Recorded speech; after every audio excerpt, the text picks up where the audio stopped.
چینی کی چاشنی مجھ سے کہاں ٹھیک بنے گی، وہ بیزاری سے بولی۔ میں سکھاتی ہوں، تو چل کچن میں۔ خانہ داری کے ڈھنگ بھی سیکھنے ضروری ہیں۔ اماں آج کوئی رعایت دینے کے موڈ میں نہیں تھی۔ اگلی شام وہ پھر سارا کے گھر جانے کے لیے تیار ہو رہی تھی جب اماں نے منع کر دیا، آج رہنے دو۔ ماسی رشیدہ کا فون آیا ہے ابھی، تمہارے رشتے کے لیے کچھ مہمان لا رہی ہے۔ اف اماں، میں تنگ آ چکی ہوں اس رشتہ پریڈ سے۔ اس میں تنگ آنے والی کیا بات ہے، لڑکیوں کے رشتے آتے جاتے رہتے ہیں۔ چلو شاباش، ڈرائنگ روم صاف کر کے تیار ہو جاؤ۔ بادل ناخواستہ اس نے صفائی کی، تیار ہونے کے لیے کمرے میں آئی۔ الماری کھولی تو فقط 2 جوڑے استری شدہ لٹک رہے تھے۔ ایک تو کالا تھا جس کی قمیض بہت چھوٹی تھی، وہ تو اماں پہننے نہ دیتی۔ اس نے دوسرا والا نکالا اور غسل خانے میں گھس گئی۔ تیار ہو کر کچن میں برتن وغیرہ سیٹ کر رہی تھی تو مبین بیکری سے سامان لیے چلا آیا۔ سامان لیتے ہوئے اس نے سرسری سا دیکھا، وہ گلابی جوڑا ہی پہنے ہوئے تھا۔ پھر اس نے خود کو دیکھا، اتفاق سے اس نے بھی کڑھائی والا گہرا گلابی کرتا ہی زیب تن کر رکھا تھا۔ اس میچنگ پر وہ دل ہی دل میں فقط مسکرا کر رہ گئی۔ مقررہ وقت سے کچھ پہلے ہی مہمان تشریف لے آئے، فقط 2 میاں بیوی ہی تھے۔ ماسی رشیدہ نے بتا رکھا تھا کہ خاتون کسی اسکول میں ہیڈ مسٹریس کے عہدے پر فائز ہیں۔ اس وقت بھی وہ تیکھی نظروں سے اطراف کا جائزہ لیتے ہوئے اچھی خاصی تیز و ترار دکھ رہی تھی، جبکہ شوہر بیچارے جھیمپے جھیمپے سے ان کے پہلو میں دبے بیٹھے تھے۔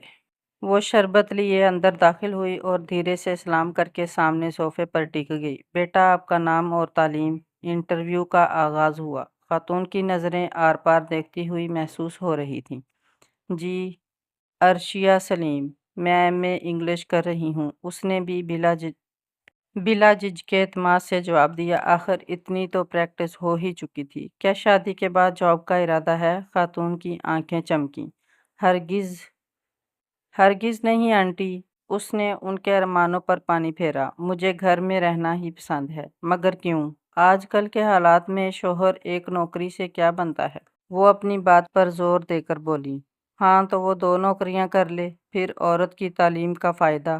خاتون اپنی بات پر بضد تھی۔ تعلیم بچوں کی تربیت میں کام آ جائے گی، وہ بھی ہار ماننے پر تیار نہیں تھی۔ اماں منہ کھولے دونوں کی باتوں بلکہ ایک طرح کی بحث سن رہی تھیں۔ ایسے موقع پر وہ ان کی طرف دیکھنے سے احتراز ہی کرتی تھی۔ آخر عورت کے نوکری کرنے میں کیا حرج ہے؟ خاتون زچ ہو چکی تھیں۔ اس سے گھر ڈسٹرب ہوتا ہے۔ نہیں ہوتا، میں نے ساری عمر نوکری کی ہے اور ساتھ ساتھ اپنے اہل خانہ کا بھی خوب خیال رکھا ہے۔ آنٹی، یہ تو آپ خود کہہ رہی ہیں۔ اصل صورتحال تو آپ کے اہل خانہ ہی بتا سکتے ہیں کہ آپ گھر کیسے چلا رہی ہیں۔ اب دیکھیں نا کہ آپ خود تو نیا سوٹ پہن کر خوب نگ سک سے تیار ہیں، مگر انکل بیچارے ملگجے سے پرانے کپڑے پہنے ہوئے ہیں۔ اب کے خاتون کا ضبط جواب دے گیا۔ وہ اماں کو خوب باتیں سنا کر میاں کے ہمراہ پاؤں پٹکتی چلی گئیں۔ پھر اماں کے ہاتھوں اس کی خوب درگت بنی، مگر وہ ڈھیٹ بنی مسکراتی رہی۔ مبین بیچارہ اندر داخل ہوا تو سامنے میز پر کھانے پینے کے سامان کو جوں کا توں پڑا دیکھ کر حیرت سے کبھی اماں کے لال بھبوکا چہرے کو دیکھتا اور کبھی مجرم بنی عاشی کو جو قطعی شرمندہ نظر نہیں آتی تھی۔ رات کو وہ فارغ ہو کر کمرے میں آئی تو اس کے موبائل کی اسکرین روشن تھی، سارا ان باکس سے بھرا پڑا تھا۔ وہ بیڈ کے کراؤن سے ٹیک لگا کر بیٹھ گئی اور ایک ایک میسیج پڑھنے لگی۔ مہذب الفاظ اور نہایت شائستہ انداز، نہ کوئی بے باک جملہ، نہ کوئی عامیانہ بات، لفظ لفظ محبت سے پرویا ہوا، مگر نہ کوئی چھچورا پن اور نہ ہی چاند ستارے توڑ لانے کے وعدے۔ یہی وہ انداز محبت کی انفرادیت جس نے عاشی کو سلطان کا گرویدہ بنا دیا تھا۔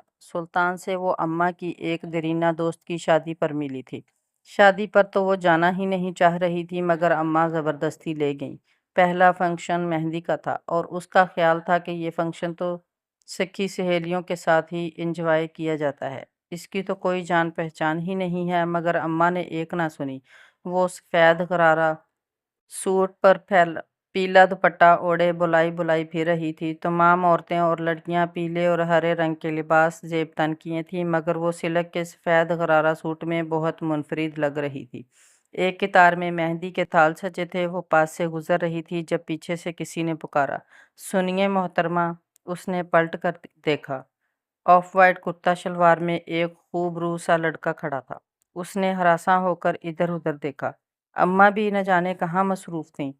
محترمہ، آپ کے دوپٹے نے آگ پکڑ لی ہے۔ اس نے پلو اس کی آنکھوں کے سامنے لہرایا جو ننھے سے شعلوں کی زد میں تھا۔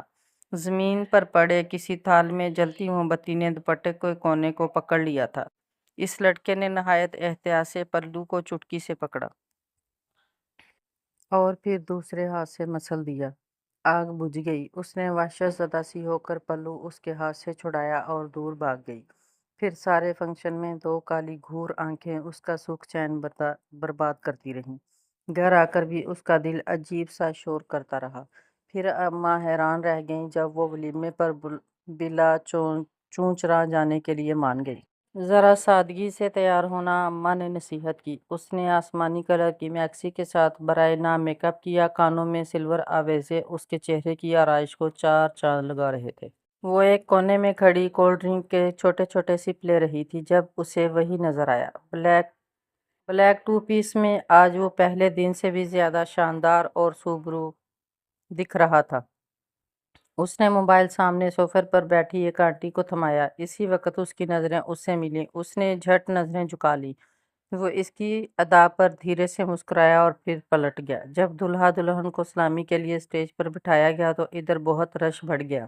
لوگ سلامی دینے اور تصویر بنوانے کے لیے دلہا دلہن کے گرد جمع تھے۔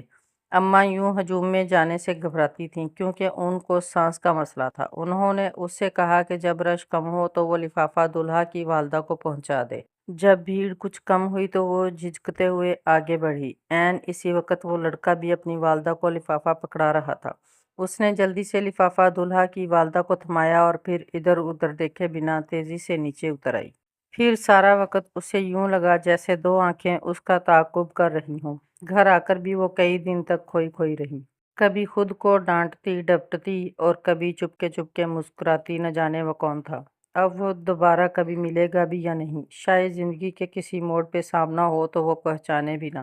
بھلا 2 سیکنڈ کی ایک آدھ ملاقات کو کون یاد رکھتا ہے؟ لڑکیاں تو پاگل ہوتی ہیں، ذرا سی ستائشی نظر پر خوابوں کے بڑے بڑے محل بنا لیتی ہیں۔ وہ بھی تو ایک عام سی لڑکی تھی، خوابوں خیالوں میں رہنے والی، مگر خواب بھی کبھی کبھی حقیقت بن کر مہرباں ہو ہی جاتے ہیں۔ اس دن وہ دوپہر کو گھر پر اکیلی تھی۔ اماں شاید پڑوس میں گئی تھیں۔ گیٹ پر بیل ہوئی۔ اس نے جھانکا تو باہر کوئی کورئیر والا کھڑا تھا۔ اس نے ہیلمٹ پہنا ہوا تھا۔ وہ ایک لفافہ اس کی جانب بڑھا کر تیزی سے موٹر سائیکل اڑاتا ہوا نکل گیا۔ ایڈریس تو اس کے گھر کا ہی لکھا تھا۔ وہ لفافے کو الٹ پلٹ کر دیکھ ہی رہی تھی جب عین اسی وقت مبین اندر داخل ہوا۔ چچا جان کے لیے ٹفن پیک کر دیں۔ وہ اس کے ہاتھ میں تھامے لفافے کو عجیب سی نظروں سے دیکھ رہا تھا۔ شاید یونیورسٹی والوں نے رول نمبر سلپ بھیجی ہے، اس نے خواہ وضاحت کی اور پھر لفافہ تھامے اندر بڑھ گئی۔ اس نے مبین کو ٹفن پیک کر کے تھمایا، پھر اپنے کمرے میں جا کر لفافہ کھولا۔ اندر چھوٹا سا خط تھا جس نے اس کی دنیا اتھل پتھل کر دی۔ لکھا تھا، میرا نام سلطان ہے مگر میں آپ کا نام نہیں جانتا۔ بس اتنا کہوں گا کہ آپ جو کوئی بھی ہیں، آپ کو اس دن شادی میں دیکھا تو دل ہار بیٹھا تھا۔ یقین مانیں پہلی بار ہارا ہوں اور اب اپنے دل کی ہی نہیں اپنے گھر کی مکین بھی بنانا چاہتا ہوں۔ ہوٹل میں لفافے پر آپ کا ایڈریس نوٹ کر لیا تھا۔ ہے تو یہ غیر اخلاقی حرکت مگر معذرت خواہ ہوں، اس کے علاوہ کوئی راستہ نہیں تھا۔ پہلے بھی 2 بار آیا تھا۔ آنٹی نے دروازہ کھولا تو ایڈریس غلط ہے کا بہانہ بنا کر پلٹ گیا۔ خوش نصیبی سے آج آپ سامنے آئیں۔ موبائل نمبر لکھ دیا ہے، میں 3 دن تک انتظار کروں گا۔ اگر آپ کی جانب سے خاموشی رہی تو میں بھی اپنے دل کو سمجھا لوں گا کہ شاید پہلی محبت میرے نصیب میں نہیں ہے۔ اللہ حافظ۔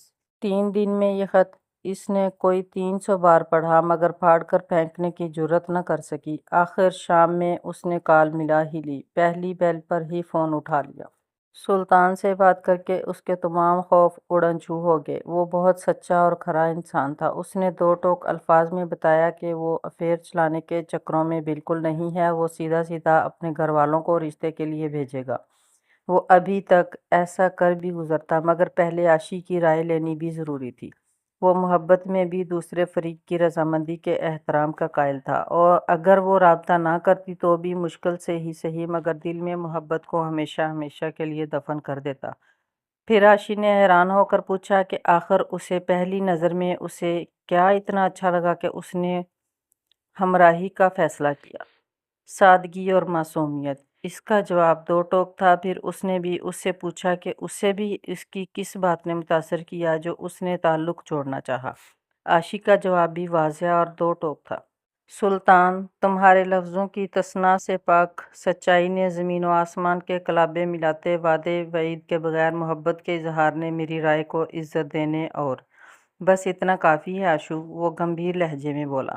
سلطان کا تعلق بھی اس کی طرح ایک مڈل کلاس فیملی سے تھا۔ اس کے باپ کا چھوٹا سا موٹر سائیکلوں کا شو روم تھا۔ یوں تو اس نے انجینئرنگ پڑھی تھی، مگر ملک میں جو نوکریوں کا حال تھا تو اسے بھی مستقبل میں غالباً ابا کی دکان ہی سنبھالنی تھی۔ گھر میں ماں باپ کے علاوہ اس کی دو چھوٹی بہنیں تھیں، جن میں سے ایک کی نسبت طے تھی، یہ دوسری کا مسئلہ کچھ اٹکا ہوا تھا۔ اس بیچاری کی تعلیم کم تھی اور شکل و صورت بھی واجبی سی تھی، بس اسی کے لیے بھاگ دوڑ کی جا رہی تھی۔ اس کے بعد راستہ صاف تھا۔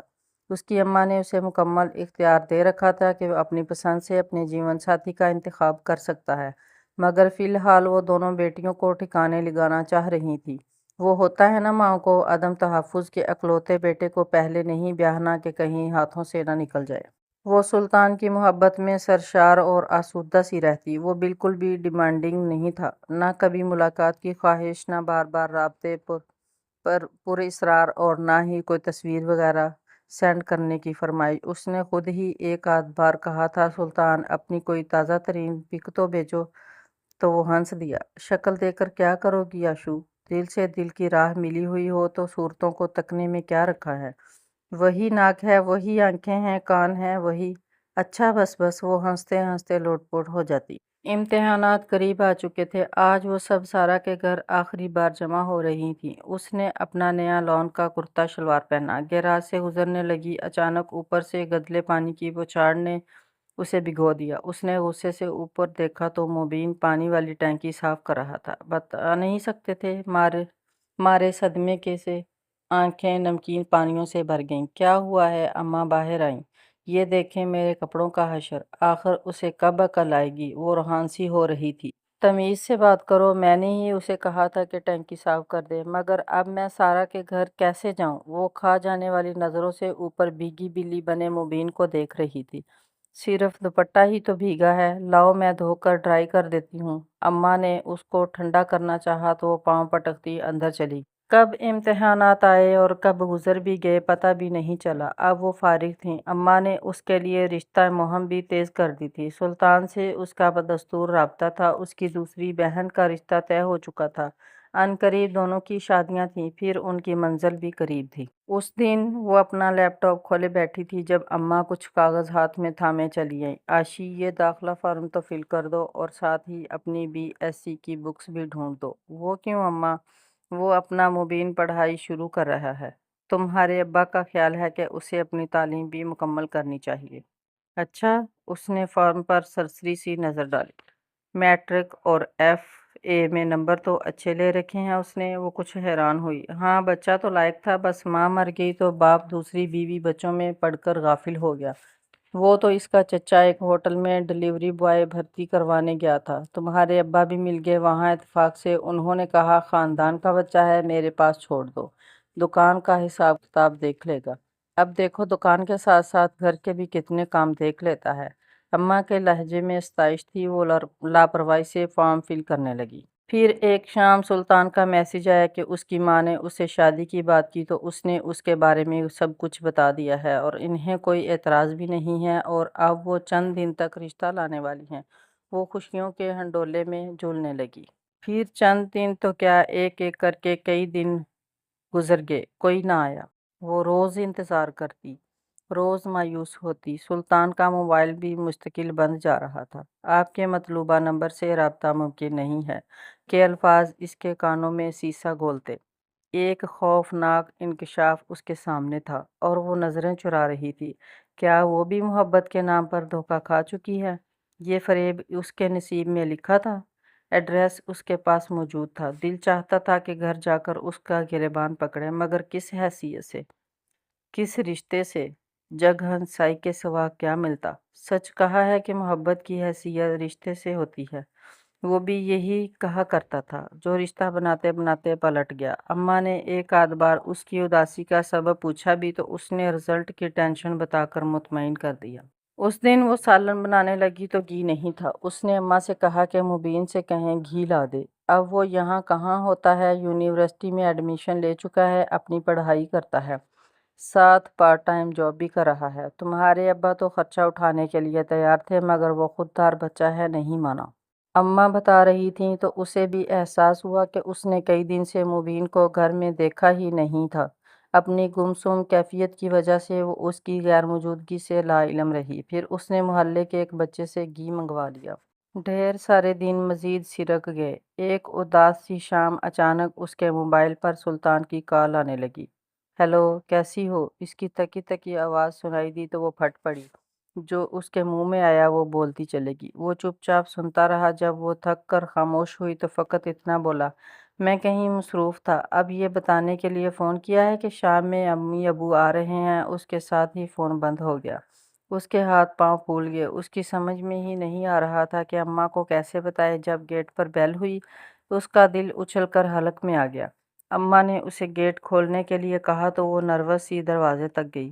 اللہ کرے وہ نہ ہوں، حلیہ بھی اتنا ابتر ہے۔ مگر سامنے وہی دونوں تھے۔ انکل کی شکل سلطان سے بہت مل رہی تھی، اور آنٹی کو تو اس دن اس نے ہوٹل میں دیکھ رکھا تھا۔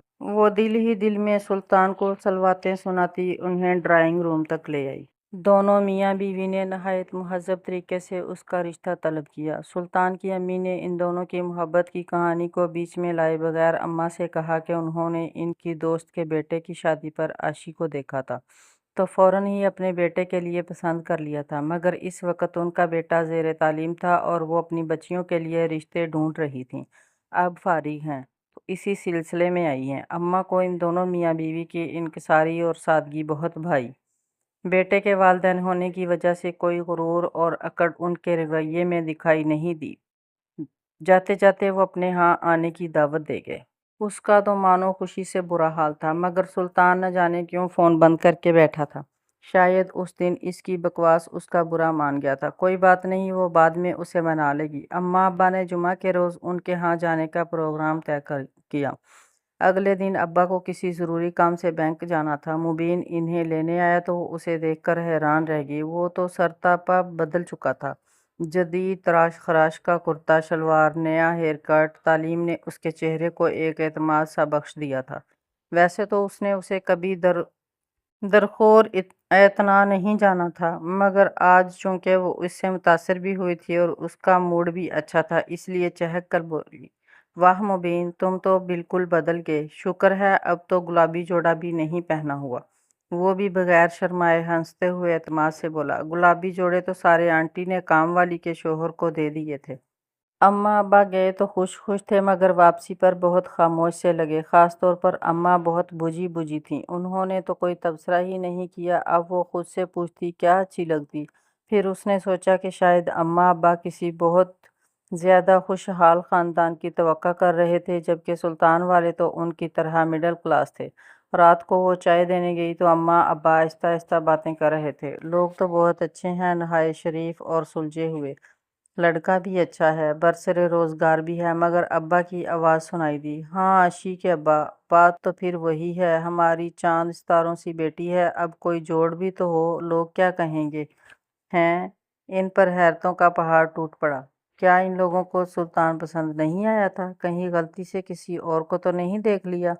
پھر اسے یہ یاد کر کے ہنسی آ گئی کہ اماں ہر وقت یہی کہتی رہتی تھیں کہ وہ اپنی پیاری بیٹی کو شہزادوں جیسے لڑکے سے بیاہیں گی۔ اب شاید سلطان ان کی پسند کے معیار پر پورا نہیں اترا تھا، حالانکہ وہ اچھا خاصا ہینڈسم تھا، یا شاید اسے ہی محبت میں اتنا خوبرو دکھتا تھا۔ وہ اس گم میں تھی جب شام میں سلطان کی کال آئی۔ سلطان، پتہ نہیں اماں ابا اتنے خاموش کیوں ہیں؟ اس نے اپنا خدشہ ظاہر کیا۔ مجھے اندازہ تھا۔ وہ اداسی سے ہنسا، پھر اچانک بولا، عاشی، کل کہیں ملیں؟ اس نے ایسی فرمائش پہلے کبھی نہیں کی تھی۔ وہ تو ایسی ملاقاتوں کو اچھا ہی نہیں سمجھتا تھا۔ وہ بھی چاہنے کے باوجود انکار نہ کر پائی۔ وہ مقررہ وقت پر ریسٹورینٹ پہنچی۔ وہ اس سے پہلے موجود تھا۔ ٹیبل کا رخ دوسری جانب تھا۔ اسے اس کی پشت نظر آ رہی تھی۔ وہ سہج سہج کر قدم اٹھاتی گھوم کر سامنے آئی۔ سلطان! اس نے ترنت اپنے منہ پر ہاتھ رکھ کر اپنی بے ساختہ چیخ کا گلا گھونٹا۔ سامنے سلطان تو نہیں، کوئی اور شخص بیٹھا تھا۔ اس کے چہرے کا ایک حصہ نہ جانے جلا ہوا تھا یا مسخ ہو چکا تھا۔ اسے کچھ سمجھ میں نہیں آ رہا تھا، صرف آنکھیں وہی تھیں، کالی، گھور کالی، اس کے اپنے نصیبوں کی طرح کالی۔ یہ کیا ہوا سلطان؟ وہ اس کے سامنے کرسی پر ڈھہ سی گئی۔ 2 مہینے پہلے ایکسیڈنٹ ہوا تھا۔ زیادہ چوٹیں تو نہیں آئیں، مگر موٹر سائیکل کی ٹینکی میں پٹرول فل بھرا تھا تو اس میں آگ بھڑک اٹھی تھی۔ چہرہ زیادہ متاثر ہوا۔ وہ بتا رہا تھا مگر وہ صدمے سے گمسم سا سنے گئی۔ اسے دیکھنے کی تو تاب ہی نہیں رہی تھی۔ دونوں کے درمیان خاموشی کی چادر تنی رہی۔ لفظ گونگے ہو چکے تھے۔ کافی دیر بعد وہ ہمت کر کے جانے کے لیے اٹھی۔ وہ باوجود کوشش کے بھی ایک حرف اس کو تسلی یا امید کا نہ کہہ سکی۔ جب وہ جا رہی تھی تو سلطان ہمت کر کے صرف اتنا کہہ سکا: عاشی، خود کو کسی بھی فیصلے کے لیے مجبور نہ کرنا۔ اس کے الفاظ عاشی کے علاوہ کچھ فاصلے پر موجود کسی اور نے بھی سنے تھے۔ پھر اماں ابا کے ساتھ وہ بھی خاموش اور گپ چپ سی ہو گئی۔ ایک شام اداسی سے اپنے ناخن کتر رہی تھی جب اماں اس کے پاس آ بیٹھی۔